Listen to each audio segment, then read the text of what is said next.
So let me begin. Welcome you to the second of the 2014 Reischauer lectures. My name is, if you weren't here yesterday, I'm Mark Elliott. I'm the director of the Fairbanks Center. I teach Chinese and Inter-Asian history in the Department of East Asian Languages and Civilizations and the Department of History here. And our speaker this year for the Reischauer lecture is Professor Nancy Schatzman-Steinhardt, as I'm sure most of you know, professor at the University of Pennsylvania and curator of Chinese art at the museum there. I gave a long intro to the Reischauer lectures, which began in 1985 yesterday. I'm not going to repeat that today. Instead, I want to say just something very brief on a more personal note about Nancy, and then turn things over to her. So we were talking yesterday in my office about when we had first met, which was in 1994 at University of California, Santa Barbara, where I had just begun teaching a year earlier. I was assistant professor. I didn't really understand that much yet about the ins and outs of academic life, really. And suddenly I got an announcement that there was going to be a talk on Liao architecture. And could I please attend, since I work on something relating to China, to those barbarian type peoples off in the north, and this is something that I was expected to go to. I didn't even know there was anything called Liao architecture at the time. Nancy had yet to publish her wonderful book on Liao architecture, which came out, when did that come out? 7, yeah, from Hawaii. So I'll just put that there as a little prop if it won't fall over. Actually, it makes me nervous. I'm just going to do that. And we got a wonderful, I think, a sneak preview into what would come out in this book. And since then, since coming to Harvard in particular, I've had the chance to teach a fair amount about Inter-Asia, China, and its relationship with peoples on its northern borders. The course I call Beyond the Great Wall, and I do talk some about architecture, very much like the outsider that I am, since I'm not by any means trained in the field. Some of the stuff that came up yesterday about the transmission of the stupa and the transformation of stupas into pagodas is one of the things that I discuss. But I also talk about the importance of imperial traditions from Inter-Asia to the creation of what we commonly think of, without really giving it much of a second thought, Chinese imperial traditions, and the contributions here of the Liao, the Khitans, and also the Jurchen and the Jin, as well as, of course, the Mongols in the Yuan, which will be the subject of tomorrow's lecture. This is something that I always have paid a lot of attention to, and for my own research, my own teaching, I have benefited really tremendously from Nancy, who has labored not alone, but she hasn't had a whole lot of company in the field, as Keo Lippert was saying yesterday. And this is a field that is, I think, gaining in terms of its certainly recognition of its importance. The number of people who are involved is also slowly, bit by bit, on the rise. And I think that those of you here who are still in the early stages of your career may find that you're thinking about building, about the Liao and Inter-Asia in China will not be unchanged by Nancy's remarks today. So again, for reasons, as I mentioned yesterday, in terms of the kind of model of scholarship that Nancy provides to us, somebody who spans not just China, and not just even China and Japan and Korea, but also China, Japan, Korea, and Inter-Asia. She has spent a significant amount of time doing field work in Inner Mongolia as well as in Mongolia itself. She really, I think, has demonstrated the benefits to be had by casting our views as broadly as possible. The same can be said of our two discussants, Professors Eugene Wong and Valerie Hansen, who themselves are can never be accused of being excessively narrow in their interests. I'll say more about them when I introduce them in a little while. First, though, let's give a warm welcome to Nancy again. Today's title, The Liao Revolution in Building and Design. Nancy. Thank you very much. And then we can turn out the lights. So I guess I should also begin personally in response. When Mark said this to me yesterday, I remembered the second half of the conversation, which was he said that he had recently been to Liaoning, and had I ever seen the tombs of Manchu princes, or non-royalty. But there were a few tombs that I hadn't seen. I never liked there to be a building that I don't even know about, but I did go 2 summers later, and I do have pictures of these buildings, and they're actually very important. So I've never thanked you publicly for but on the Manchus. But we all learn from each other. Originally, I was going to call this Liao Architecture in 2014. Whenever someone does write a book, that always on some level is what she has to say about it. But of course, research is dynamic, and new buildings and new ideas always come up. So what I'm really going to talk about today, 3 topics in particular, are buildings or a site that I didn't know anything about when I wrote this book, and the next time somebody writes a book on Liao architecture, it will be a little bit different.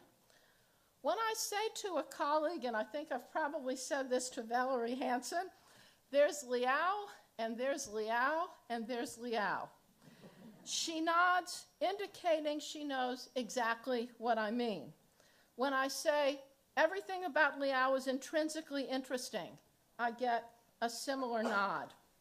The visual draw to Liao, standing next to the statue that you see on the right, or opening a periodical in the 1980s and seeing the 2 pictures that you see on the left, has never left me, and apparently has never left almost anyone who had this experience. It repeated itself in the 1990s through images like these. It repeated itself after 2000 through images like these.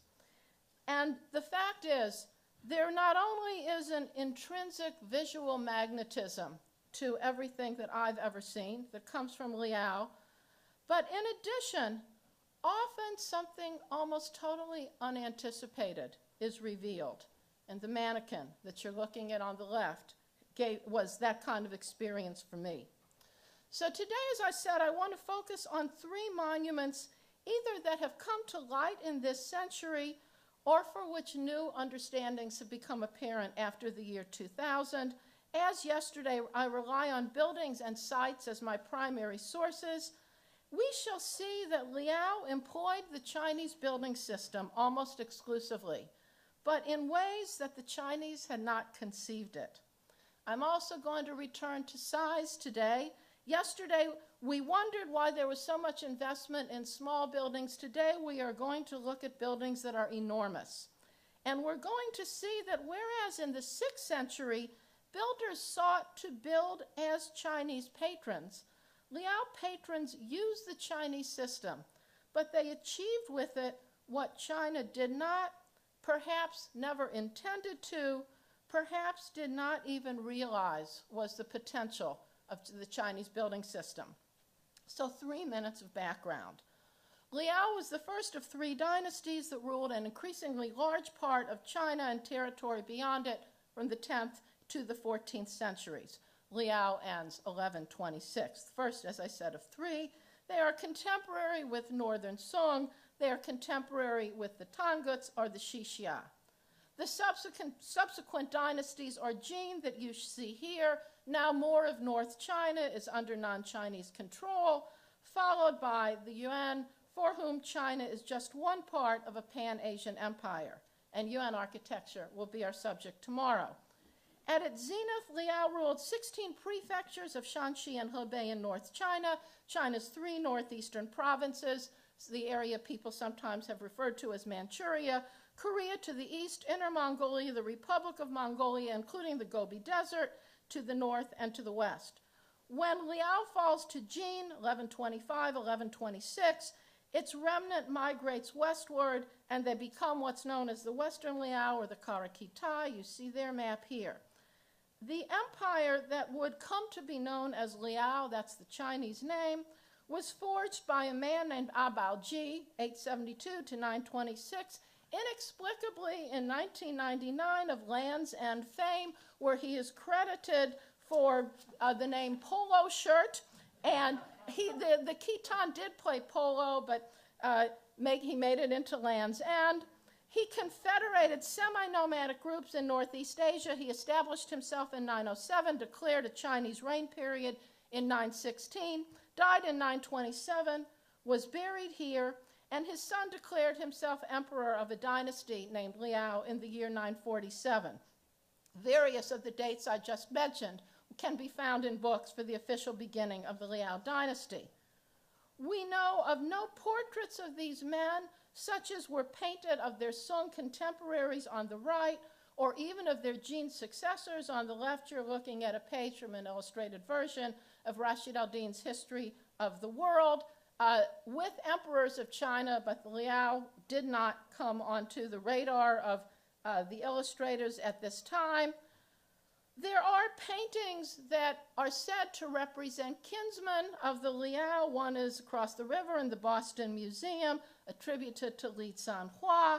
There are paintings of the so-called grassland school. That's what you see here.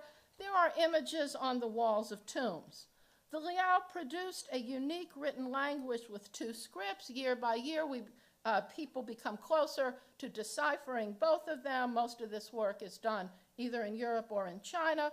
The Liao conquered and built cities across North Asia, but much of their population lived in tents, and rulers moved seasonally in pursuit of the hunt.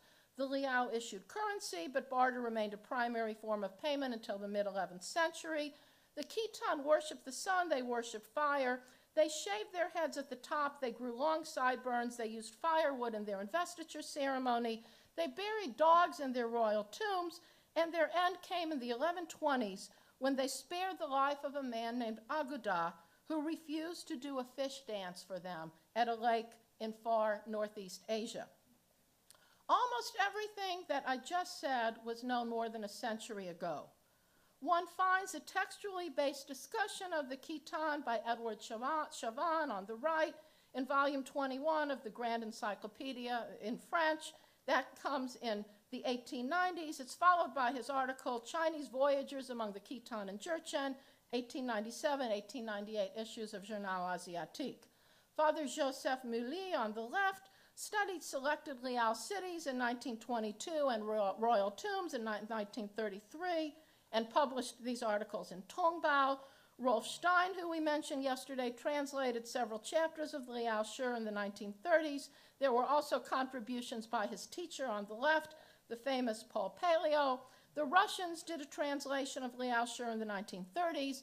Wittfogel and Feng wrote nearly 1,000 pages, maybe more than that, on Liao society in 1949. By then, Japan's explorer, archaeologists, men like Sekino, Takeshi Motori, and Tamura had published their findings from the years of occupation of Manchuria. Anyone who entered Chinese studies before 1980 probably had read at least some of these works and had an image of Liao molded by pictures like these that we saw in Japanese folio volumes on the oversized shelves of libraries like the Rubel Library at Harvard. Liao has left us 8 wooden buildings. There's some controversy in the dates of several of these. They left us 5 more if we count the buildings that were studied and photographed before destruction in the 1940s and 50s. Perhaps 2 more. Some of the buildings are heavily restored by Jean and a little bit later. On the left is one of them, and we will see the one again on the left. We begin, and dozens of pagodas, most of them restored by the Jean, and most of them restored subsequently also. We begin with the Buddha halls. Daxiong-Bao Hall is one of the buildings for which we have new research.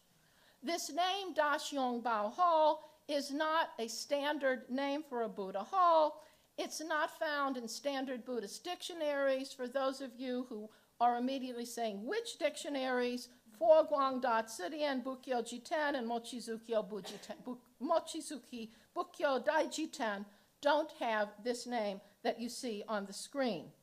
They do have Dadian, Great Hall, or Jindian, which is a name we came up with yesterday, the Kondo. And they say that this Daxiong Baodian is an alternate name for either Great Hall or Kondo. It's a name that's used in both the Sung and the Liao dynasties for the main Buddha hall in a monastery. Perhaps Daxiong is a title for Buddha. Perhaps Baodian means Buddha hall. Those two words do come in dictionaries. Almost all of the new research, at least on the old wooden buildings, involves this man on some level. It was certainly guided by him. His name, Chunming Da. He is the first person who measured the Daxiong Bao Hall that I just showed you. He did this sometime after 1932. In that year, when he was only 18 years old, he joined the Institute for Research in Chinese Architecture as a research assistant. I've asked people if he went to college. Not clear. He may have just begun as an apprentice. He was certainly too young to be part of the groups who studied Chinese architecture on government-sponsored scholarships, either in Japan or in the United States. Instead, he had hands-on training. And these two men who we talked about yesterday were his teachers. He became Liu Duanzhen's personal research assistant. He went with these two men to Sichuan. His monograph that he wrote based on research of the 30s, 40s, and 50s was published in 2007. A second monograph, which has his images, his writing all through it, was published in 2011 based on research that began in the year 1952, and the drawing that we see on the top right is one of his old drawings. Daxiong Bao Hall of the Fenghua Monastery measures 48.2, that's more than 100 meters, 160 feet across the front, by 25 meters in depth. It's elevated on a 3-meter platform, and the dimensions of the platform are 56 by 26 meters. The approach platform that you see, 37 by 15. This is only the second largest Liao Hall. You're looking on the right at the largest one, elevated 4 meters, 32.42 meters by 18.48 is the approach ramp, and the hall itself, 54 by 29 meters. It also is the subject of new research, also originally done in the 1950s and 60s, in this case sponsored by the city of Datong, which is where it stands. The first extraordinary aspect of the two buildings that you're looking at on the screen is that neither one is constructed according to the Chinese building standards for an eminent hall. And I used 3 terms in this sentence just now, very specifically. Building standards is my translation for a book, a treatise, Ying Zhao Fa Shi, 34 Juan or 34 chapters compiled in the 1090s, completed around 1100, presented to the Song court of the Huizong emperor by an official named Li Jie. There's some controversy about whether he was really Li Jie, but presented by an official who belonged to the Board of Works in the year 1103, reissued in 1145 after the Song dynasty moved south. Eminent. Ying Zhao Fa Shi divides what it calls large-scale wooden architecture, Chinese Da Mu Zuo, into 2 categories. The first is a diantang, which I'm translating as eminent hall, and the second is a tingtang, which I'm translating as simply a hall. And these are all Liao examples that you see here, sort of. These are 2 examples of diantang. These are not Liao buildings. The one on the left we will focus on tomorrow. The one on the right we saw yesterday, the main Buddha Hall, Foguang Monastery on Mount Wutai. These are definitely eminent halls. 2 buildings I show you are just halls. Ying Zhao Fa Shi is very specific about the criteria to designate a building as eminent. And we can look at the Ingzao-Fasher and someone can draw an infrastructural drawing like what you see on the top and what you see on the bottom. These are the criteria that one looks for in defining these halls. Now, visually, we would expect something 42 by 25 meters or 54 by 29 meters to be eminent. So who was behind the decision to build something so enormous and yet in a manner that diverged from what were definitely the building standards? Or is it possible that the patrons did not understand the implications of their structural choices? Here again, the two halls that we are interested in. The construction system that we find in the building standards, the construction system of the Ingzao-Fasher, was definitely known in the Tang Dynasty. There is no question about that. We've known this since Liang Sicheng found this building. We talked about this building yesterday. He measured its parts. He, in fact, published it as a diantang. From the Liao Dynasty, the clearest example of an eminent building is this one. The fact that it's 2 stories is not what's relevant to the decision. Liang also first documented this as an eminent building. He did this, if I mentioned his field trip yesterday, 1931. His publication was 1932. 1949, the monastery where it stands, the Dula Monastery, was deemed the most important site for historic preservation in China. Finally, 2007, again, 60 years later, 2 new monographs on this building and its monastery come out. Every piece has been checked, measured, remeasured. Again, the work originally was done under Chunming Da. There is no question that this building also represents the highest standards according to the Ingzao-Fasher from the 10th century. Nor is there any doubt, and here are just a few of the details. The one on the top left is a little bit older, but the other 3 illustrations are from some of the new publications. I had never seen, even standing in the building, such a clear picture of the ceiling as I have here on the bottom left. So there's now brand new visual evidence and lots of data about every Liao building that I'm talking about today. Now, there is also no question that the closest correspondence in 2 buildings that are eminent, that one can find among what stands today are the 2 buildings you're looking at here, our hall for Mount Wutai on the left, our pavilion to the Bodhisattva Guanyin on the right, and the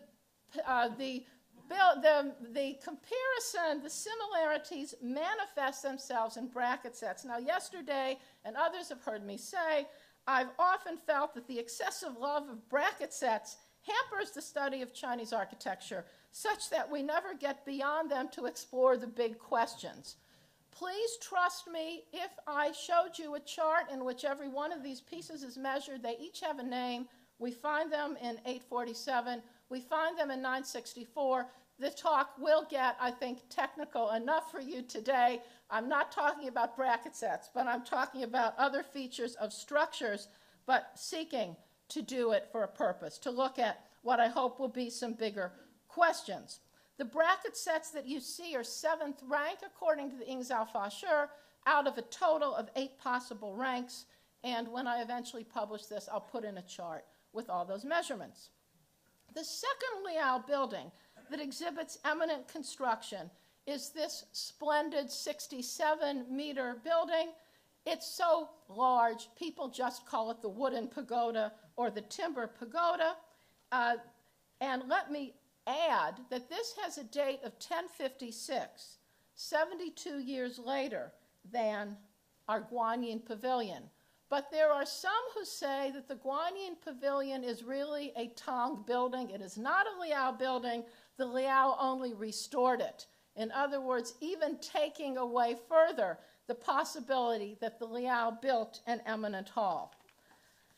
The timber pagoda was constructed at the height of Liao ascendance by the Daozong Emperor, probably as a memorial to his father. The last time the components were measured were in the 1930s. As you might guess, they were measured by Chunming Da. He wrote the seminal monograph. It wasn't published until 1980. And I should add, I'm talking about measuring. Building, of course, is made by human hands, which cut and assemble wood. So before someone publishes a measurement, every single part literally is measured, and then someone takes the average of all the parts are the same, and that's how we get the published measurement. This has now been done for both of the Daxiong-Bao halls, and for the Guanyin Pavilion, and for the Timber Pagoda. The most, and this is a chart, I've put English labels here. This is something that Chunming Da did in his study to show us how the bracket sets at the Timber Pagoda compare with the building standards and with the Fuoguang Monastery that we've looked at and with another building. The most important measurement in this assessment is the module. The Chinese word is Tsai. It's the height to width proportion of a section of the bracket arm. The ideal ratio is 3:2. At the Guanyin Pavilion, the most complicated bracket sets under the eaves are 27:18. That is a 3:2 ratio, and 3:2 is the perfect ratio that we always look for. At the Timber Pagoda, the same components measure 25.5 by 17, close but smaller. Now, given the height of the Timber Pagoda and the complexity, one might say there are a lot of pieces. This was an extremely difficult building to put together. Look what you have on the left in terms of 4 mezzanine levels. Look what you have in the line drawing on the right, the Guanyin Pavilion, both below, Timber Pagoda, both above. Only 1 mezzanine level, only 1 statue. Maybe somebody had to fudge a little to get this right. Others would say, these are craftsmen. Anytime you can save wood, that's good. Maybe somebody's shaving a little bit, so we don't have a perfect ratio. In other words, it's been noted that even the Timber Pagoda doesn't conform to the building standards. So there are, and so again, just to show you a little bit more, the Timber Pagoda, nevertheless, without a doubt, has a Chinese emperor as its patron, whereas the pavilion to the Bodhisattva Guanyin only has a Chinese official as its patron for the rebuilding. That's the one with the eminent standards. So we also get a building like this. This is the Sage Mother Hall, contemporary with Liao. It stands at the Jin Shrines. Without a doubt, imperial patronage. The year is 1038. This measures as a diantang, as a perfect eminent structure. This is, in fact, the purest diantang that we have from the Song Dynasty, and here I put it next to a perfect eminent hall from Tang on the top and a perfect eminent hall from the 10th century below it. But what's really remarkable is that when we look at the building on the bottom right, a simple gate from the same monastery, the Dula Monastery, with the splendid pavilion on top of it, this gate also is diantang. It also measures according to the eminent proportions. In other words, it's not about height. It's about the kinds of pieces used, the ratios of those pieces, and how they're put together. The next feature that defines all 4 of them as the most eminent hall is that we have 2 complete rings of columns. In other words, a ring out here and a ring here. And that's what you're looking for, 2 complete rings. The system is called the Cao system, CAO. Now, the criteria for a regular hall are equally well defined in the building standards. The 4 buildings that I show you here exemplify what's just a hall or a tingtang. We saw the building on the top left yesterday. The one on the bottom left is one that was destroyed in the 1950s. Liang Sicheng and Liu Duanzhen together had measured it before then. The one on the top right, again, it's a pavilion, but it doesn't have the kind of interior structure as the pavilion that I've been showing you. And the one on the bottom right is another Liao building, but not of the most eminent kind. Then we have something like this, dated building. The year is 963. Enormous bracket sets of the kind that we find in the Buddha Hall from Mount Wutai, which is eminent, and in the pavilion from the Dula Monastery. But the building itself, inside, is not a diantang. The building inside is a tingtang. So First feature of a ting-tong, also very simple. There is nothing inside of it, right? We've got a bunch of columns on the outside. We've got a ring of columns on the inside. These columns are supporting everything on top of them. Yukio Lippert yesterday mentioned the fact that walls very rarely bear weight in a Chinese building. That's true. These are small enough or simple enough so that all we have is this outer ring. And so this is what you look at when you see it here. In both of these buildings, all the weight is borne by the exterior pillars. Ingzhou is very, very explicit in how to put a building together. So just to give you a few examples, Ingzhou pictures this, and it tells us that there are 8 rafters. That's what I'm counting, and that's what I see here, and that there are 4 pillars. It gives us a specification for a ting-tong, for a Buddha hall, and the specification from the building standards is very similar to what we see here. Here's a plan. We do have some interior columns. We don't have a complete ring. Here's one that's even simpler, 6 rafters and only 3 columns. So anyone who's reading the Ingzhou can look at a picture and construct a hall according to the standards that have been prescribed at the Song court and that were known in the Tang dynasty. This is also a ting-tong. As I said, a pavilion can be a less eminent hall, even if it is 2 stories or has a mezzanine level.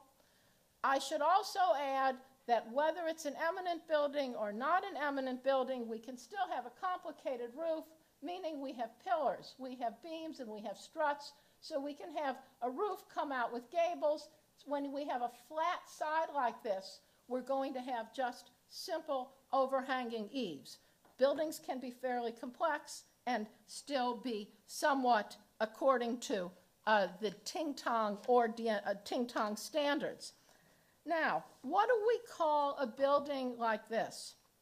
Well, I suggest that when we have a building which is neither ting-tong nor dian-tong, we can call it hybrid.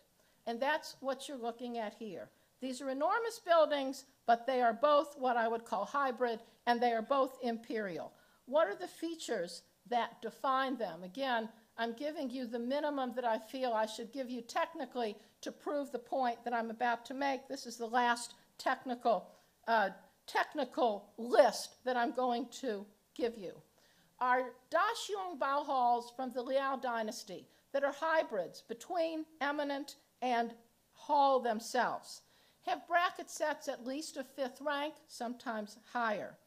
They have interior and exterior frames of bracket sets, but they are more separated and not always complete compared to what we find in Diantong, and very often we have a 2 rafter length right here, whereas we would have a complete ring if this were actually a Diantong structure. There are pillars on the inside sometimes, but they are taller than the ones on the outside. You can see this here. Diantong, they all have to be of the same height. The bracket sets are placed, therefore, in response to each other. Sometimes there are simply struts instead of bracket sets, and sometimes the bracket sets are therefore lower on the outside, again, in response to the columns. Chunming Da tried to wax eloquent to explain why did the Liao, or why did someone building such a great building like this make this building, and he says, there is a kind of pleasing aesthetic resolution of the Chinese building system. I'm quoting him here. I think we have to expect a little bit more from our buildings than just pleasing aesthetics, but there are also other buildings that we can call hybrids. You're looking at 2 of them here. The one on the left from the Song Dynasty, the date is 1013. The one on the right, 10th century, just before the Song Dynasty, the date is 964. Now, Chunming Da was fully aware of all the discrepancies. As I mentioned, I don't think he went to college. I think he learned everything as an apprentice. His teacher, Liang Sicheng, his teacher, Liu Duanjun, certainly knew the building standards. They were both among the first to publish on the building standards.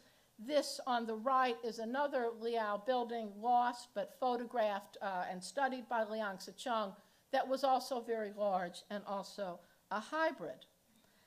The question that I'm asking, did Liang know? Yes, of course he had to know.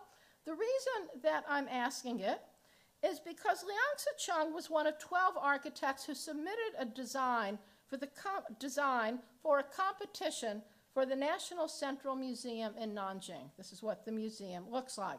He ended up being one of the 3 chief architects. The museum was built during a 12-year period, 1936 to 1948, for the city of Nanjing. At that time, the Kuomintang is the government. They are in Nanjing. The expectation is that this is going to be the main building for the major museum of China, which will house China's major treasures. Liang Sicheng was as good as an architect could be. We talked about him yesterday, for those of you who weren't here. He had a more international reputation than almost any architect, architectural historian working in China at his time. Famous picture often published on the left where we see Liang with Oscar Niemeyer and Le Corbusier. He knew everyone, everyone knew him, and Liang certainly had the education to know what the building standards said. But it is well documented that Liang Sicheng chose as his model for this building the 2 Daxiongbao Hall that I'm showing you from the Liao dynasty. He surely knew that they didn't conform to the building standards. I think this tells us more about Liao than it tells us about Liang. Liang wrote about, he certainly knew, in other words, that the building on the left was eminent and the building on the right was not, and sometimes he did make an effort to select the more eminent buildings for his architectural history. But in terms of his decision for the National Central Museum, Liang had seen every building in China that was standing when he wrote. He had also seen these buildings, Sage Mother Hall on the left, hall to the Buddha Shakyamuni at the Longxing Monastery in northern China, Hebei province. These are both Diantang from the Sung dynasty. And Liang once wrote about the building on the right, saying that when he looked at it, he felt like he was walking into a Sung painting. Huge size, power, civic architecture. I think that the Liang turned to Liao, and I think he turned specifically to the 2 Daxiongbao halls because of what they offered visually. And he decided to make this decision even though he knew and everyone after him would know that he was not following the building standards of a text that he was one of the first to publish and explicate. Now, did the Liao patrons know that these were not Diantang? Perhaps not.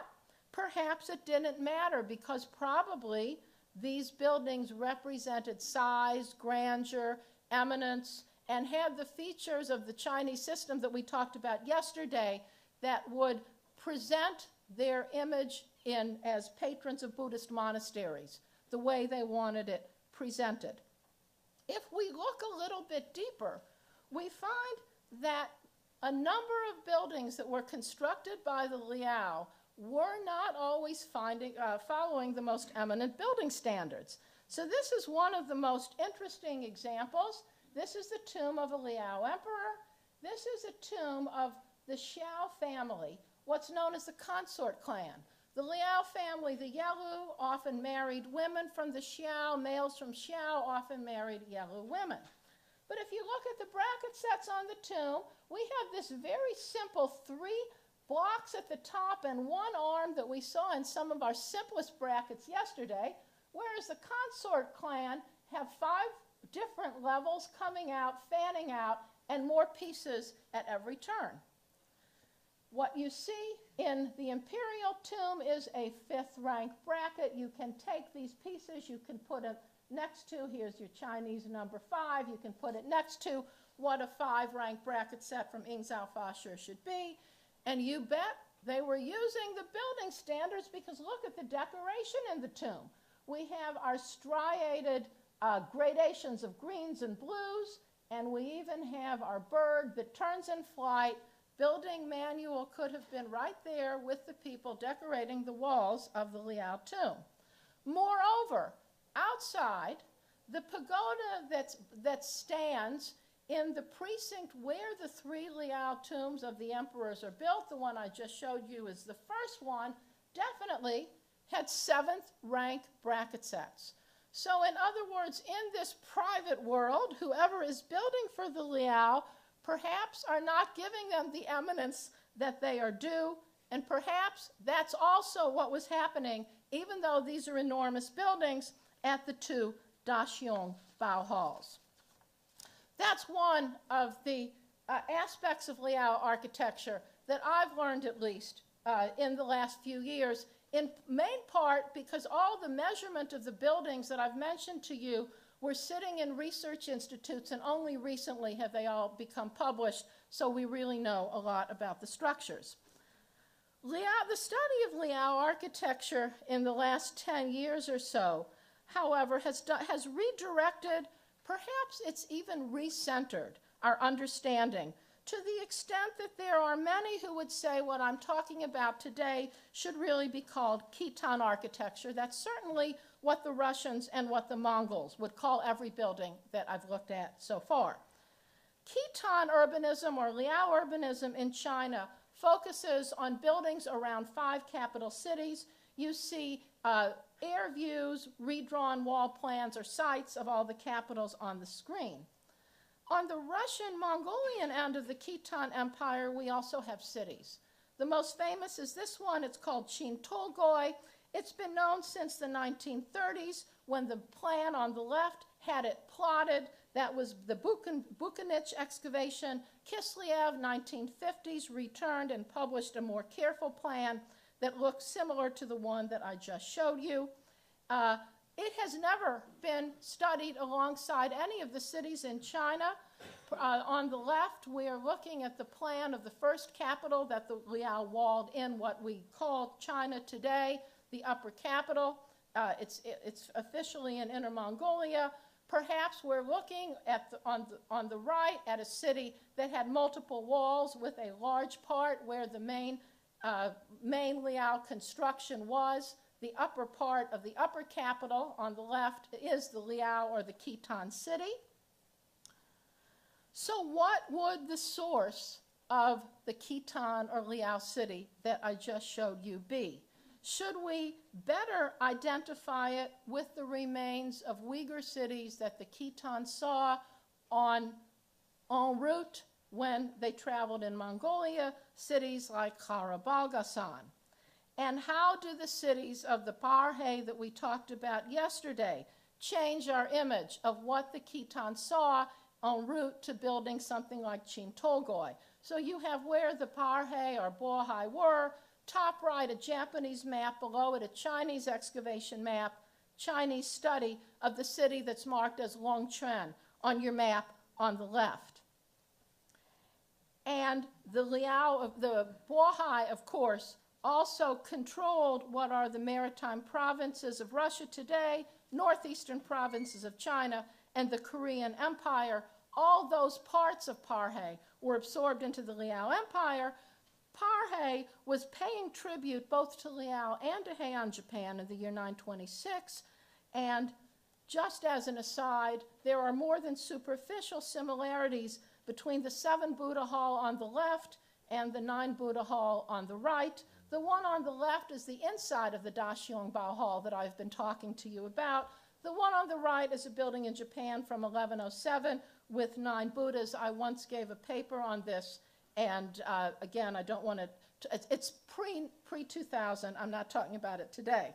So, Qin-Tolgoi, 250 kilometers northwest of Ulaanbaatar, is the most widely published of a group of cities that include Kharbukhin, Ulan-Kerem, and Kermendenj. And these are 3 for which I have plans, and we are seeing wide orthogonal streets, often streets that cross right near the center, where a Chinese builder would put a bell or drum tower. Are they inspired by China, or perhaps only indirectly? Another emerging body of, this is what two of them look like on site. Another emerging body of evidence from the Russian excavations in Mongolia is something that the Russians call the Chinggis Khan Wall. This is a misnomer because it was built in the Khitan period by the Khitan. I'm now trying to be careful when I talk about Russia to call them the Khitan, but this is the Liao. This wall exists along 746 kilometers. There are 11 fortifications of roughly circular or quadrilateral shape, and the Russians have calculated that 932,500 man-days would have been required in order to construct this wall. One then has to wonder, was this the Great Wall of the Empire, and should it have continued into China? And if people knew where to excavate, would we find that some aspect or some part of the Khitan or the Liao also had planned to continue that kind of border all the way across to the sea?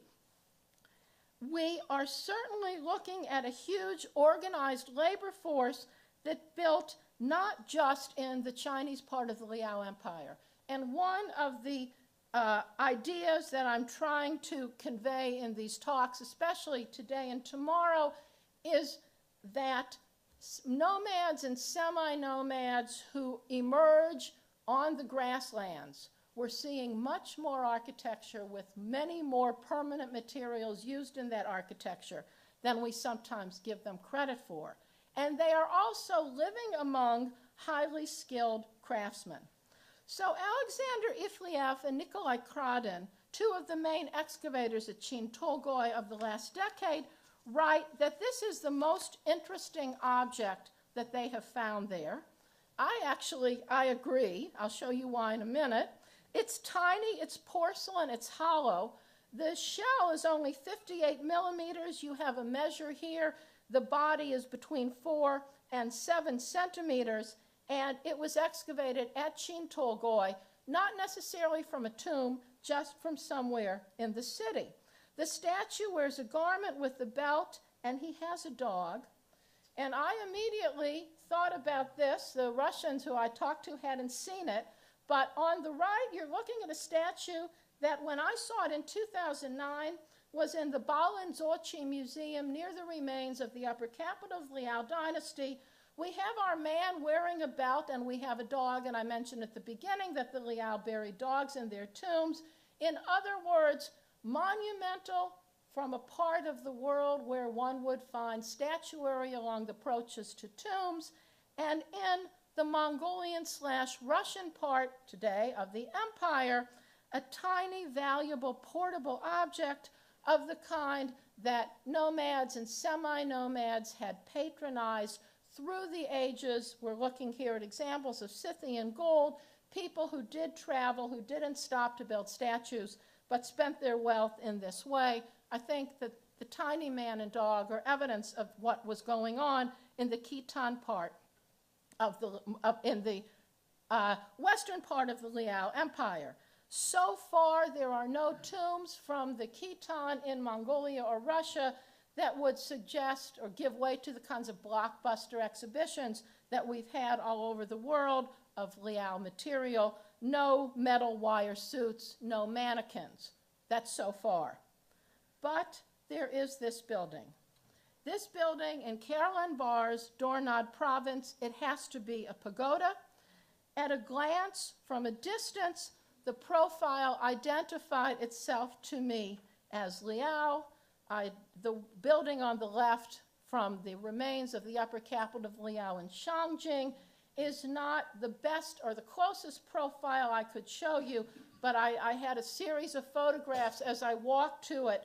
This on the right is, I'll use the word Liao. This is a Liao pagoda. Now, archaeology provides something even more extraordinary. Here I put it for you next to a Liao pagoda from also the upper part of the Khitan Empire. So you see Karalanbar's on the top left, and now I am in Inner Mongolia, Eastern Inner Mongolia. One of the old pictures from the Japanese folio volumes that I showed you, this profile in ruins is more what I think we are looking at. But visually and in profile a Liao pagoda. But this is the most extraordinary aspect of it that I want to show you. This is what archaeology provides. So I am standing here on an octagonal platform, and I am looking in a straight line in the distance, right here at the Carolyn Bars Stupa, and now I'm standing on the other side. It's not exactly the same measure, but between them, on a perfect straight line, 3 octagons, our Carolyn Bars Stupa is the one that still stands. This is something that the Chinese part of the Liao Empire also engaged in.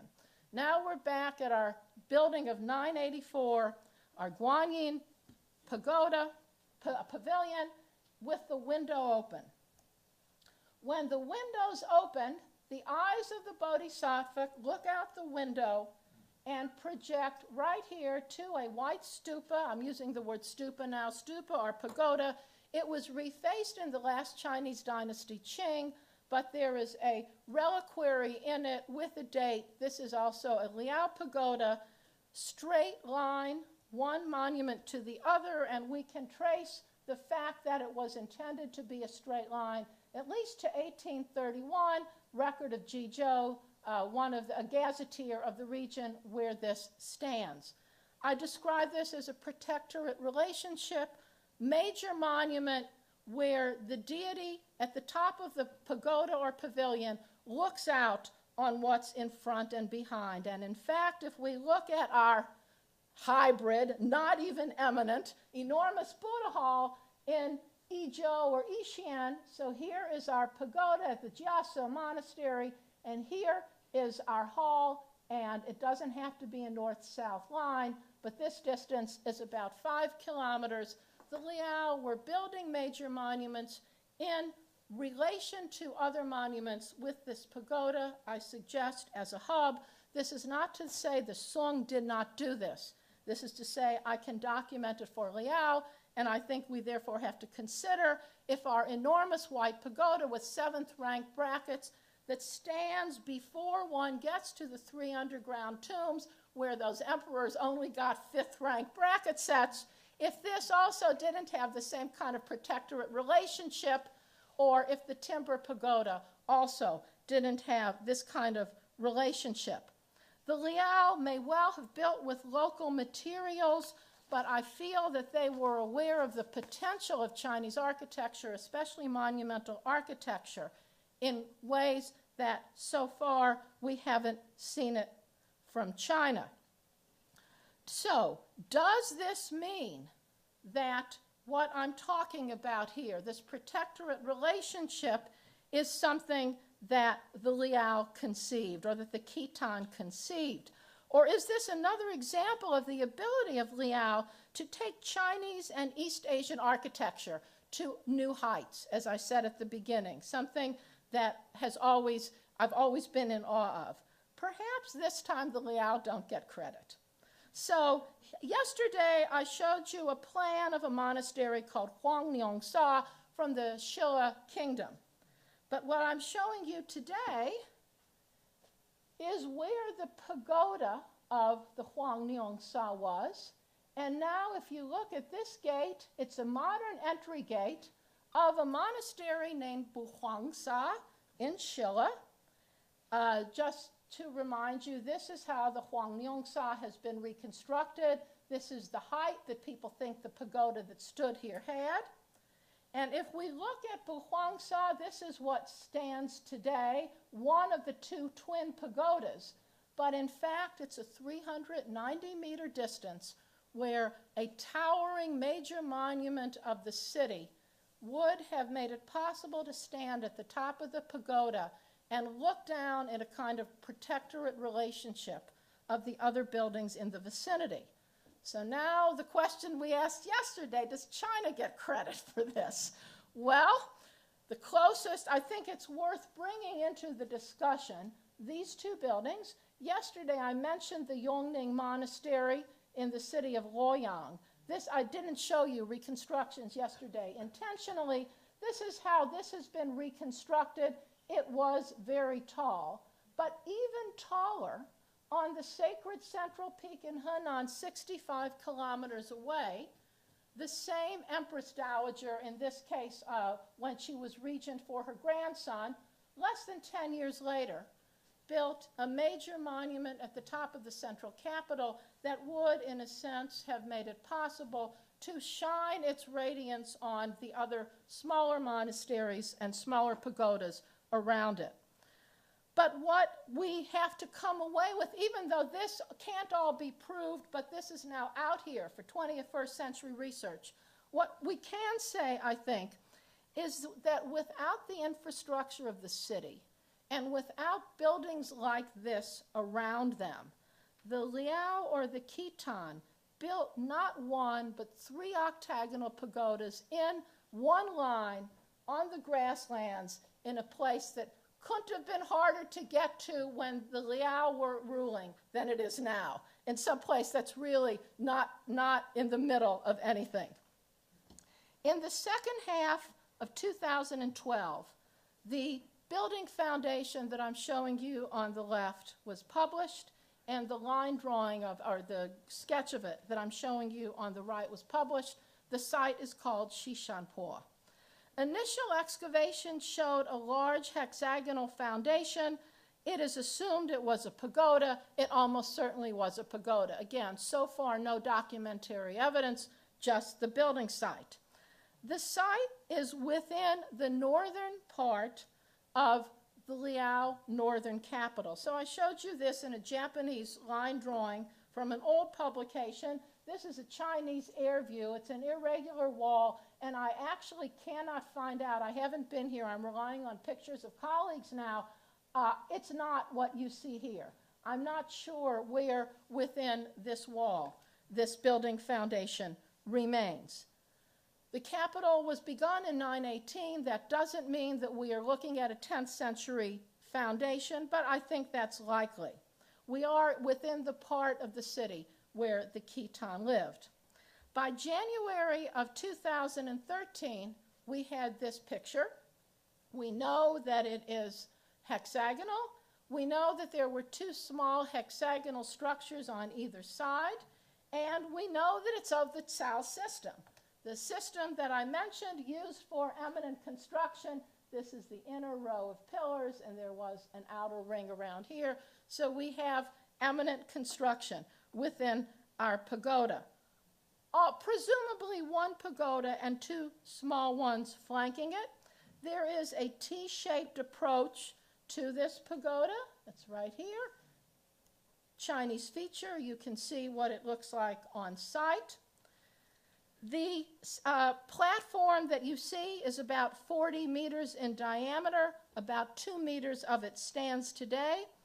The columns are positioned so that so you have 3 bays on each side, meaning 2 columns here, and the central bay is always the widest. And this is a feature in Chinese construction. Whenever we have something 3 sides, construction should be symmetrical, and the central part should be the widest. The measurements here are about the measurements of the pagoda itself, about 27 meters in the east-west direction, about 30 meters in the north-south direction. All the columns that supported it were on pilasters. They were heavily decorated. There were even animals on the pilasters. There was a lot of pavement. We assume this was for a first story. I'm just showing you some pictures of the site. Buddhist statuary, including painted statuary, care done to the garment folds, and extraordinarily beautiful faces of the kind that we know that Liao artisans were capable of, because we've seen the Buddhist statuary that survives inside Liao monuments. It's assumed that the statues were at the base, but one wonders if this were multi-story like the timber pagoda, and perhaps there were statues on higher levels. We don't really know. The archaeologists use a term mandao that refers to a sloping or a paved sloping way. The only time I had seen this used before is here. This is a reconstruction of a building from the city of Chang'an in the Tang Dynasty from the Qinglong Monastery. But it's not a very common feature. They make a point of saying they're sure that the approach from two sides sloped. So perhaps like this. So, and there was an underground reliquary deposit. There is a digong, so again, we assume imperial patronage. Are we looking on very small scale at protector and the two protectorates? The distances, of course, are very small compared to what I showed you at Carolyn Bars. Are we looking at simple symmetry? Are we looking at tripling? In terms of tripling or bilateral symmetry, which certainly is a feature in Chinese construction, we can look at a standard Chinese house, a simple house from anywhere in the 19th or 20th century, and see that that central portion is the most important, reserved for the ancestors, and that the bays flank out symmetrically for sons or other relatives. We can see this in the layout of a tomb. We can go back to the Han Dynasty, and there are other examples where the founder of Western Han royal tombs, the founder of the dynasty, his wife, and he get this tomb, and then flanking on either sides, the first and second rulers in succession, the second and third rulers of the Han.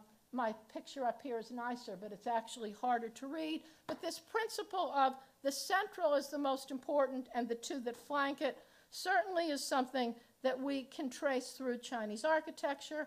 Again, we might think about Korea. We might think about the Miruksa that we saw yesterday with the one towering pagoda and two pagodas that we see at either side. We could also think about the northern Qi monasteries that we talked about, like the Jiaopengcheng on the top, with the central pagoda, which is smaller compared to the two buildings that flanked it. In terms of the Miruksa, which you see in reconstruction on the bottom, it's associated with royalty. The ruler, King Mu, and his wife and son flank him. So there is even the possibility that the three are very specific, but we would assume that the central one is the most important. However, or perhaps there was something from the Barhe that interface Korea and the Liao or Khitan to give way to the Shishanpo pagoda. Because the question really is, would a builder in the Liao Upper Capital in the first part of the 10th century ever have seen these monasteries? Would he have been aware of these principles? Perhaps we are just looking at three peaks, that is the Chinese character Shan. Slightly later, you're looking here at a drawing of something that was done in the Yuan dynasty under the Mongols, a large central peak and two that flank it, that form the character mountain, but this was actually an island that had been dug by the Jurchen, by the Jin that the Mongols preserved. So Jin perhaps takes us a little bit closer to the Khitan. And then why the hexagon? Hexagons are fairly common in Liao tomb chambers, but not nearly as common as octagons. Nor is the number 6 as universally important or auspicious a number as the number 8. 8 is a much more common shape for a pagoda under the Liao in the 10th century before then, and also under the Sung. In fact, almost every civilization realized the potency of the number 8.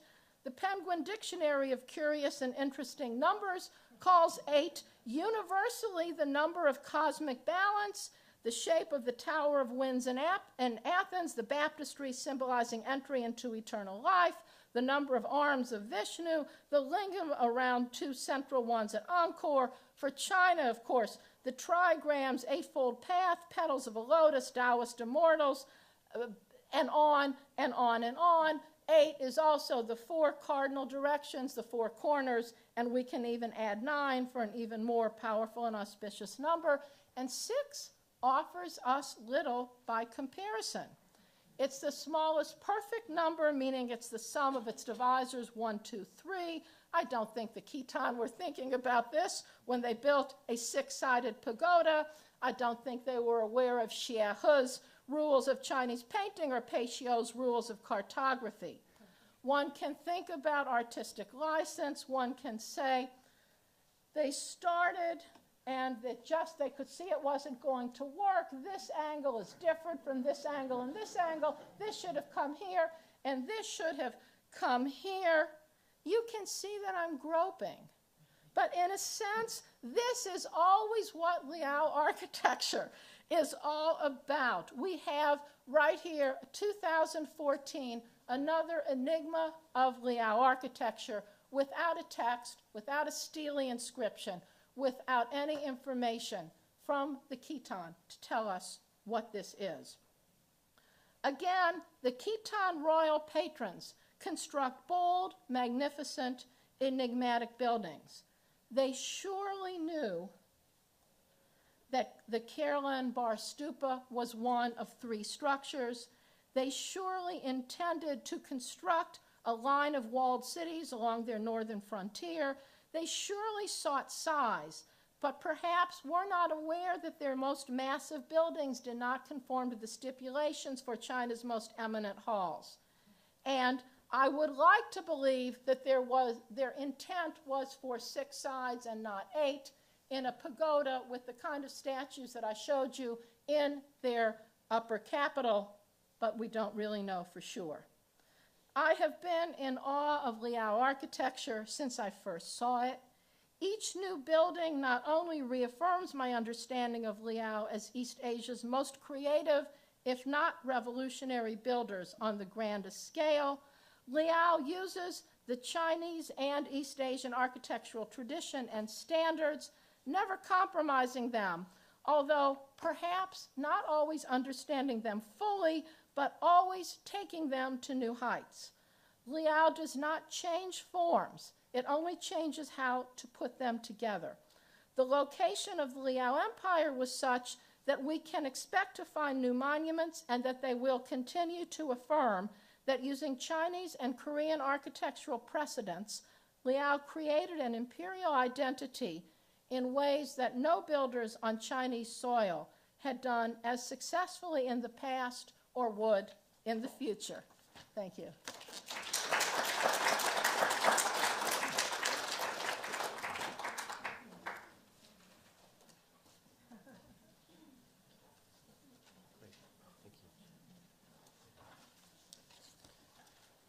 Thanks very much. We can bring up the house lights.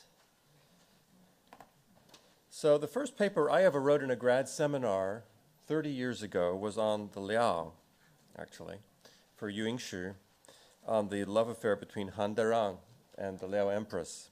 And I've always been interested in the tension in Liao between its efforts to try and maintain its native, its Liao-ness, its Khitan-ness, and yet accommodate to the demands of ruling over at least part of what we know as China. And you've given us another dimension here for thinking about this. Although you did step back a little bit from saying it was a revolution, and I'm really disappointed. Yeah. But maybe Eugene and Valerie can help us here. We have two discussants, as we did yesterday. We have an interdisciplinary crew. Yesterday we had a historian of religion and an art historian. Today we have another art historian and a social historian to help us sort through some of this. Eugene Wong did his PhD here, taught at Chicago before coming back to the faculty, and was appointed the Abby Aldrich Rockefeller Professor of Asian Art at Harvard in 2005. He's been a Guggenheim Fellow. He's won a number of other grants. He's involved in more book projects than you can shake a stick at. He is an expert in contemporary art, in ancient art, in medieval art, Buddhist art. There's nothing that you can surprise him with. He is just a wonderful colleague. Extensive publications, advisory boards at the National Gallery of Art, and so on. So glad that he was the one actually to give us the idea of bringing Nancy here in the first place. He's really been a guiding spirit behind this year's lectures. He'll go first, and he'll be followed then by Professor Valerie Hansen, who teaches Chinese and world history at Yale, where she teaches in the history department. Valerie's work, I think, is known to many of us here. She's typically gone to non-traditional sources, contracts and material culture for her studies of medieval China, Tang China. Her book on the Silk Road, I highly recommend, won the Rannis International Book Prize I saw last year. And famously, of course, her work on negotiating daily life and changing gods. She is the author also of The Open Empire, one of the books that has done a lot to an iconoclastic study of China and Chinese history up through 1600. Very active teacher, traveler as well, same spirit as Nancy. She's, according to her website, visited at least 300 temples. So we have a contest here, who's seen more. And risked her life climbing the Great Wall during a lightning storm. So we will see what that wisdom has brought her today. So first we invite Eugene, and then Professor Hansen, and then we'll open up the floor to Q&A. So Eugene, please.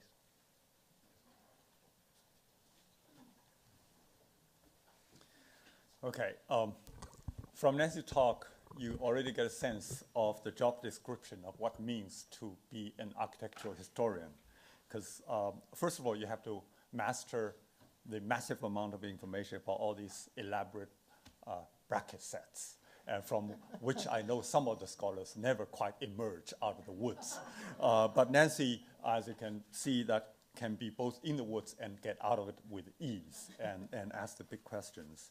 Secondly, you can see that as a good architectural historian, you need to go to places. In fact, it's even harder to be a architectural historian, especially in Liao, because that means you have to be free-ranging nomads. And also, from the experience of one of my students, graduate students, who worked on Liao architecture, that one of the requirements and the only way you can gain trust from the archaeologists outposted in those remote areas that you have to be ready and show your drinking prowess to down those baijiu. And my graduate student actually stood her ground, therefore she won the trust of the Mongolian archaeologists. And so she photographed all these never published materials that at least I got to see them. But in any case, so I'm sure Nancy has also survived the same kind of rounds of those, and that will give her both the wobbly footing and firm footing in the Liao grounds. Now, her talk yesterday and today has been so inspiring, and so what I'm going to do is actually try to also refresh our memory of some of the things she talked about yesterday and use her theory to further clarify or open up some of the materials and grounds that she covered today. And the most exciting and interesting, also probably a little bit riskier, but I think that's why it's interesting, is a sort of formulation. Somehow it didn't quite register at the talk, but the paper I read, it kind of leaped out at me, at least, which is to say that the situation here essentially is that you have nomadic people or people with a nomadic origin who had very little building history, and all of a sudden brought Chinese architectural history to a new height. And that kind of paradoxical situation obviously compel us to ask how was that possible and why it happened. So that's one of the interesting things about the Liao architecture, because it staged this kind of paradox and force you to come to terms with all these paradoxes. Another thing I think is implicit in her talk, but she didn't make it too much of a, but it's there, which is that one of the accomplishments for Liao architecture history is that more than any other region, probably on any other time, that it built a lot of those brick towers, mimicking the timber frame structure, but but brick towers had its own challenge, as we all know, because it's heavier. The structural stability involves different kind of ball game. And we know for certain, actually, it was also very curious that in the first half of basically from 11th century to 15th century, worldwide, there is somehow, all of a sudden, everyone was building tall brick towers. In Islamic world, in Europe, and so forth. And each would face its own problem because, but they each found its own way of solving the problem. Like, for instance, when they would build St. Denis, the church, cathedral, the new choir, they had to figure out how to stabilize the structure. But one of the things they did is they discovered, the flying buttress and the pointed arch would help. Otherwise, they have this dome, and the dome would push the wall outward. So unless you have someone to stabilize it, or something to stabilize it, it will fall apart. And fortunately, the Chinese, the Liao pagoda and the Song brick tower as well, they didn't have to do the dome. Therefore, the wall wouldn't quite go out, but still they would face the problem of how to stabilize it. They're very serious. So that's the second storyline I think is fascinating about how did Liao do it and what do we make of this. Thirdly, and to me this is probably the most fascinating part, as you see in Nancy's talk, that she showed us all these sites ranging from vast territory all the way into all these lands, distant lands in Mongolia, which raises a question she asked yesterday, and I'm going to reinforce that today, which is to say that how is it possible for certain kind of architectural knowledge to be transmitted over vast space and territory in an age when you don't have photographs, for sure. And we also know that, in fact, it wasn't much of a practice of, scale models. I'll come back to it in a minute. But anyways, so these are the three big questions and big stories that I've found fascinating about Liao architecture. And Nancy rightly gave us all these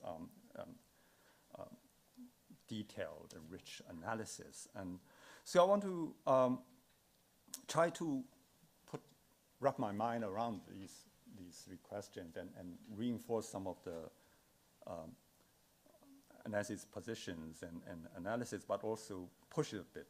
So I recall yesterday, and if you all recall yesterday, she had this beautiful formulation, but also very striking, which is to say that when you deal with Chinese architecture history, essentially, you're dealing with architecture without architect. In other words, it's unlike other traditions, Vitruvius, Alberti, and these great names that would command their architectural field. China didn't have equivalents. So I want to start with that question and looking at our material today, and maybe that would help to clarify some of the issues.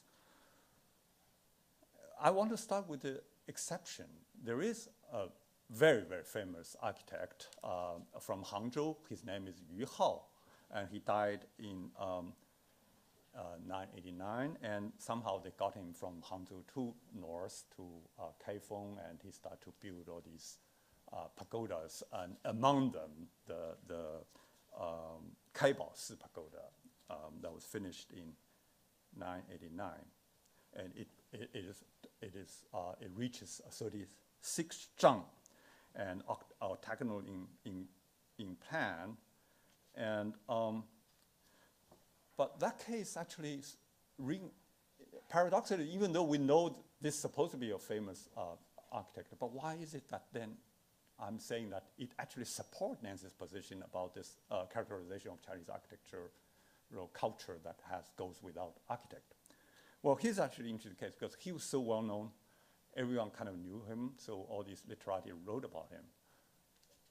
But then he was engaged in this project that was so costly, so extravagant. So when that pagoda struck down by thunder, then the court started a new round of discussions of whether should we rebuild it.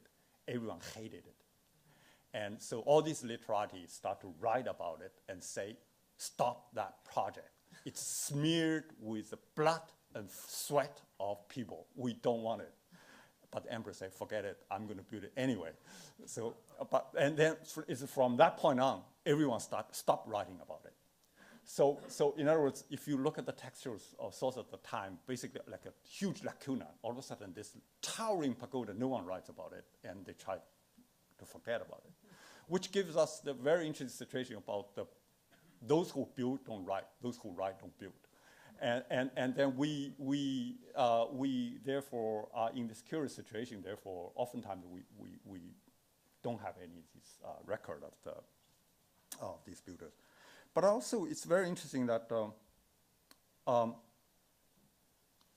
sometimes, actually, I would even go further. Like, they probably didn't need an architect. And here's an example. All right, there is 1127. There's a record that because Jing, well, to some extent, the successor to Liao, occupying the north, they were so powerful, they start to make demands on Song. And Song was very weak, and so they had to concede to this demand. So the Jing sent Song a list. And they try to, they say, I need the specialists of these categories. So give a whole list of the categories. So I'm going to play a little game with you. So I'm going to read the list of the categories and ask you which category they want most with the highest number and which category they want the fewest. All right, so here's the list. The list includes painters, doctors, entertainers, musicians, carpenters, bricklayer, plasterer, stonemason, jade carver, goldsmith, silversmith, administrative officers, gardeners, acrobats. I'll repeat again and think about it. Okay.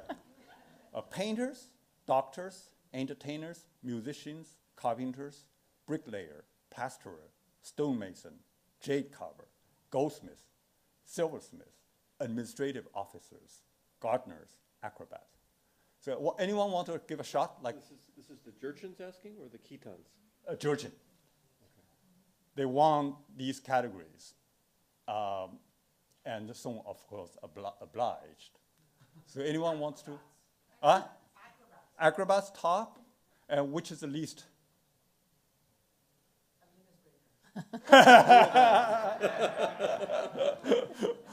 Okay, so in fact, here's the answer. Painters, 100.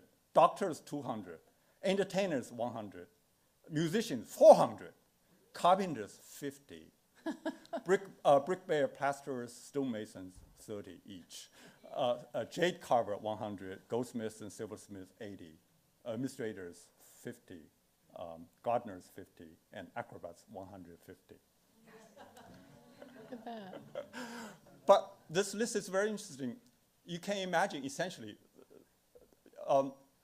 they got these people to the north, and you could actually imagine they appoint a technocrat who knows very little about building and say, build me a building.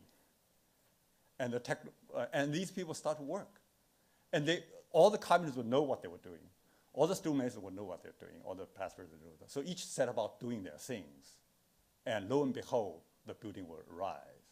And there's no architect to speak of, but it would happen.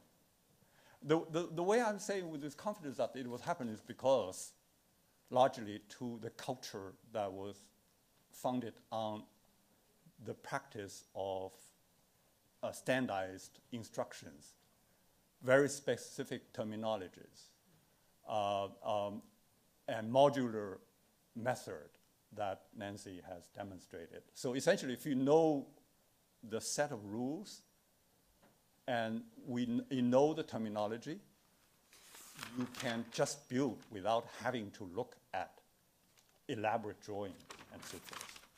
So in that sense, you don't need architect. And also, you could imagine this mode will allow you to bring knowledge, the architectural knowledge, far afield without having to rely on. Because you can imagine, actually, this is a very peaceful case because a lot of times probably the Liao would just grab a group of people and put them on some kind of horse-drawn cart and say, go with us. And you wouldn't have time to say, oh, wait, I'm going to get my model. I'm going to get my drawing. No, that wouldn't happen. But they will bring with them this kind of knowledge because essentially all you need is you know the specification, you know. And one of the powers of this whole system is actually they make sure that it's a proportional system in the sense that, you know, certain parts, building blocks, all they need to figure out is how you work out the proportion. You don't actually have to be exact and precise, but the proportion is very important. And that's also I noticed that that's also the case in medieval Europe, where actually before the Renaissance, they didn't rely at all on large drawing of plans and section views. All you need is this knowledge of proportion. They can figure out ways of building upon it. All right. So, so to that extent, to some extent, I would say I will push Nancy's argument even further, because one of the intriguing narratives she gives us and theory is about building and understanding. And she gave us a very interesting scenario about maybe the Khitan, Ru, Liao didn't fully understand Chinese architecture. I may even go out of, even so push that further and say, well, no one understands, in fact. In other words, this system is something you inherit. And as one practicing masonry, you never get to the big picture. You only take care of the masonry part. And so no one actually, so I will call this competence without comprehension. It's like our body cells, they all work each other part, but they all have a shared notion of this large structure. But no one is that presiding controller of this whole project. Well, I mean, the technocrats, of course, but the technocrat doesn't know the stone masonry and all that. I mean, they just know that need something big. And so to dramatize that situation, actually, here's one very interesting case from Jing, where southern literature, a scholar was captured because he actually was sent to Jing to represent to represent Song to negotiate with the Jurchens. But Jurchen kept him, so he became a hostage. And he stayed in this monastery that moved me and moved Nancy when both of us visit in a different time, Sanhua Shi in Datong, yeah. And where he was held hostage for years. So there they built, elaborate Buddhist sculpture and Buddha Hall, one of the most breathtaking grand structure. And after they've done, they got this hostage. They said, write something for us. So he ended up writing this eulogy about this structure. And the builder didn't say anything because they didn't have the language, they didn't know.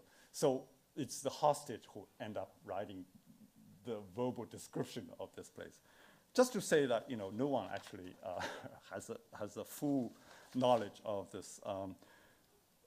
And I want to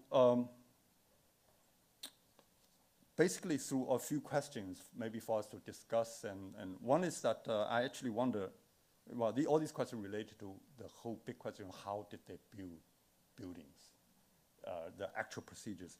Did they rely on scale models? There are conflicting evidence. Some textual evidence indicate they do, some others they don't. And one big question I have in mind is, for instance, looking yesterday, you show us, Nancy, that some of those Mingqi house models, the question is, would they serve as scale models or not? I don't know. It's something to wonder about. And also we know that the Qing dynasty have the so-called Tangyang, which is a house model that looks like a scale model. Would the Tangyang, how far back does it go? And also, what was precisely the function of Tangyang, which is a scale model.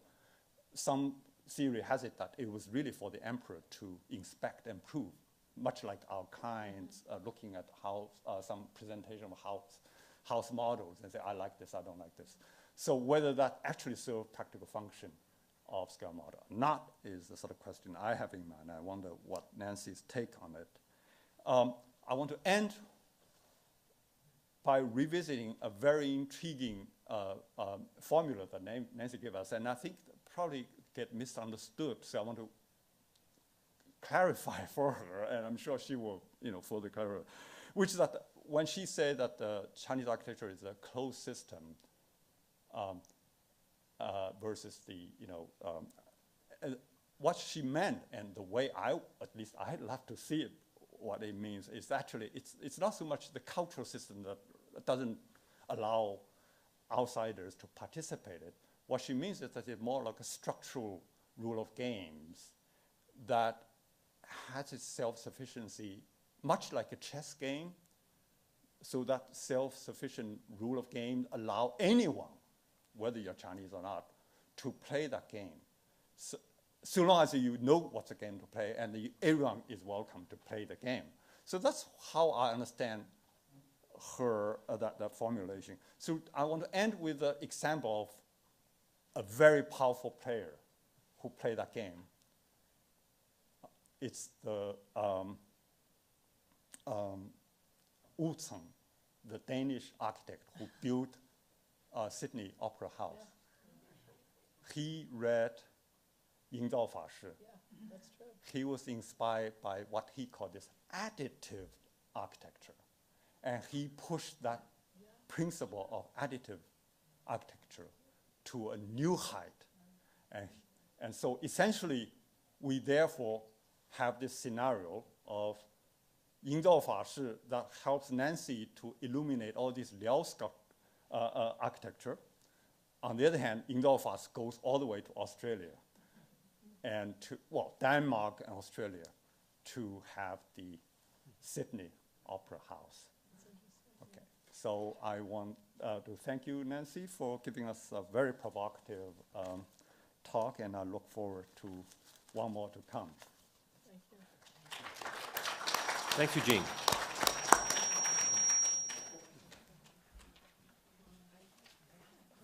Okay.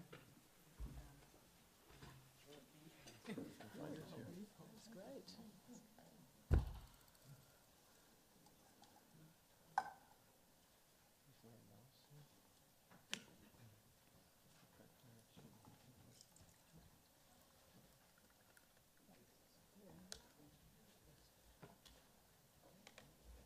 It's a pleasure to be here. I was going to say, I'm looking at a room that contains, I feel like Eugene has given us a technique here for commenting. So a room that contains one of my TAs when I was in college, the people who introduced me to my husband, my oldest friend from China, someone I saw 2 weeks ago at the AAS. So it's a pleasure to be here. I was going to say, so Nancy was the TA. When we are often in similar venues, I guess because we're both interested in China looking out, or maybe standing outside of China and looking in. And Nancy was part of a project that we had at Yale a while ago about Turfan, and I can't remember which year it was, but we had a year where we went to Turfan, and then we had a year where we all did draft papers, and the final year we had a big conference. And at some point, logically it should have been the second year, Nancy talked to everybody, and she said, you're all writing these papers, and everything you see in Turfan, you're trying to explain it in terms of China. And I challenge you, every time you explain something in terms of China, give me an example from outside China. Look outside of China and explain what it is. So I basically just thought I would do that, even though she's the person who taught me to do this. So I'll just do it a little more today, and say that the Liao are fascinating because this is Francois Louis, who's working, one of the leading art historians working on the Liao, gave me this slide and just said that it's one of the few paintings that doesn't barbarianify, doesn't make the Khitan barbarians. Okay, and so that's one of the challenges with looking at Liao materials. The languages, I thought in my comment I would expand a little bit on Nancy's 3-minute overview about the Khitan. So the deciphering is moving along. Everything I know from Danny Kane, who's an Australian who came to it. We had a Liao conference at Yale a couple years ago, and Danny's description of the Khitan decipherment was that if we basically know what the text says, which we know in an epitaph, then we can read it. And if we don't know what the text says, and there's a number of Khitan texts that are Aizi, in commemorating the dead emperor, then we have no idea what it says. The large script nobody can read. The small script has phonetic elements, which is why people can read it a little bit. The large script nobody can read, but a couple of years ago in St. Petersburg, they discovered a book, an entire book in the large script. And Danny said, he's like, nobody knows what the book is because nobody can read it. He's like 20-1, it's the Analects. But so we'll wait and see what happens. Oh, I was going to say, one of the big breakthroughs or discoveries from reading the small script is that we've always said that the members of the Xiao clan intermarried with the Liao royal house. It turns out when you look at the Khitan texts, there is no Xiao clan. They always name the specific family. But in Chinese, and if we have two texts, we can see in the Khitan and the Chinese. In Chinese, they don't deal with the individual family. They just lump them into this category that exists only in Chinese as the Xiao clan. So I thought from the Liao that part of what I think the excitement in Liao studies is trying to shake off this traditional view.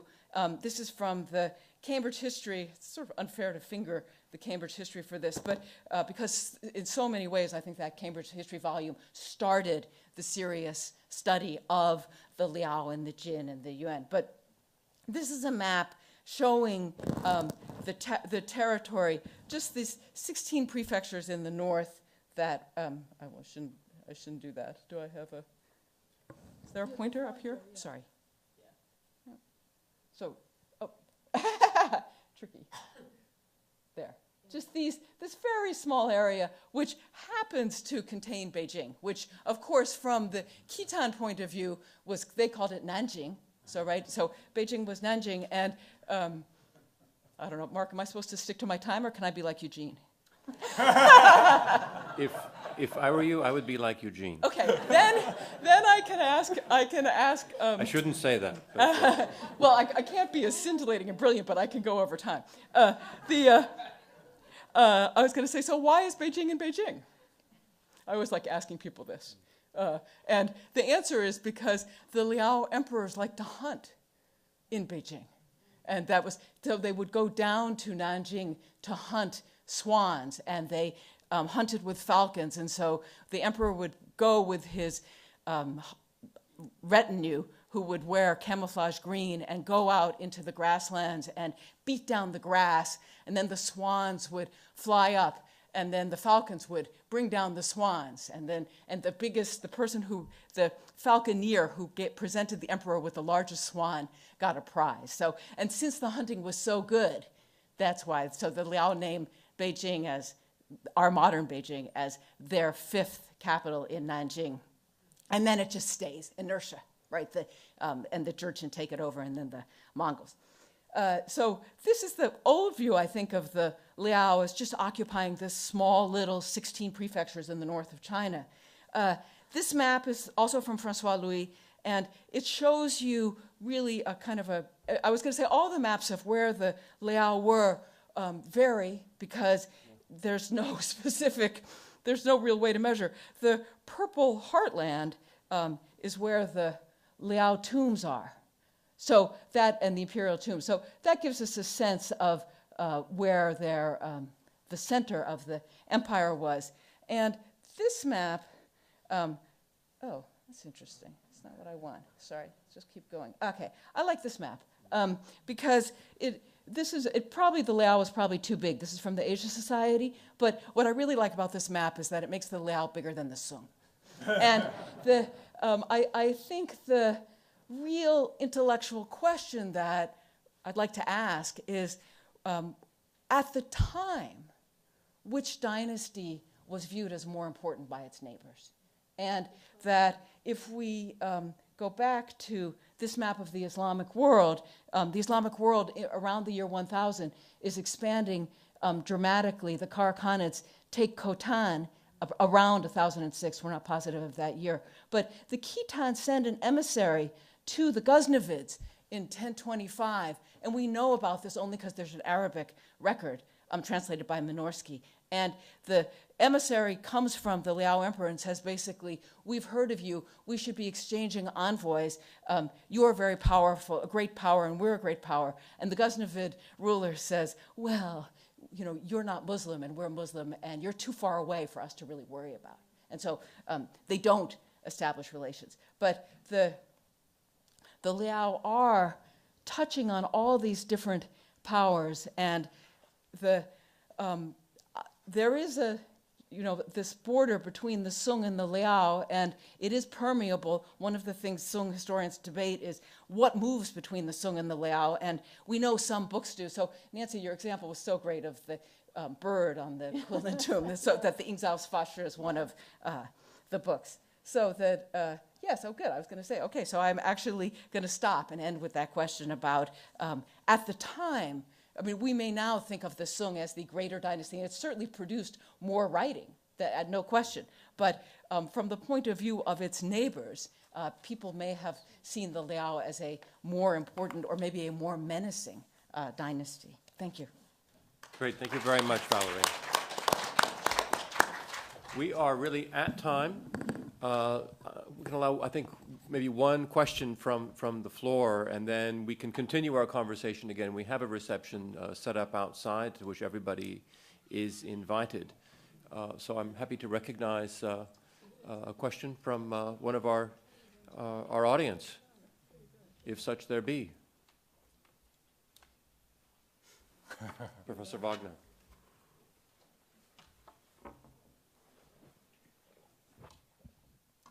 Yeah, the question is actually very simple. I think Don't believe him. one of the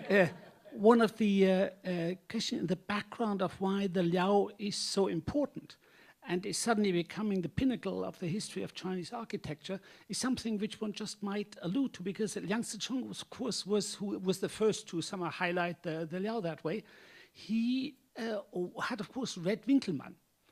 And he knows, from Winkelmann, that there are street stages in the development of architecture, the archaic, classical, and decadent, So what you had to figure out is what's the classical high point.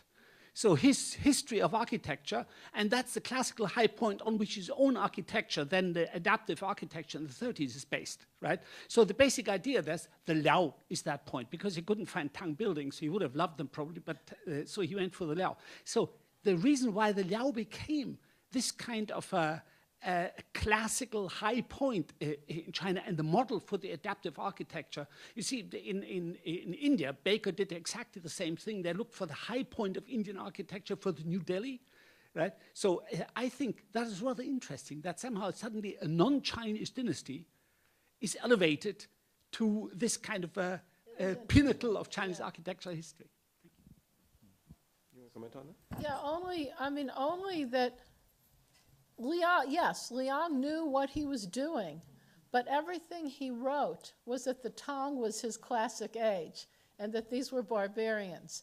And probably this idea that the Guanyin Pavilion was originally Tang and only rebuilt by Liao must relate to something that Liang wrote, and also he couldn't make of Sung what he made of Liao. Yeah, I think you're right. This is the pinnacle. It just is, and it doesn't fit into the standard narrative of Chinese history, certainly in the 1930s or 40s. Well, it certainly doesn't fit into the standard narrative even today, I would say. Yeah. And we'll find out another dynasty that also doesn't fit into the narrative very well tomorrow when we talk about the Yuan. So I invite everybody to return for what will be a rousing finale to what's been a very, really, really interesting, I've learned a lot, set of remarks so far. Thank you very much. Thank you, Nancy, Eugene, Valerie. Thanks an awful lot. We'll see you tomorrow.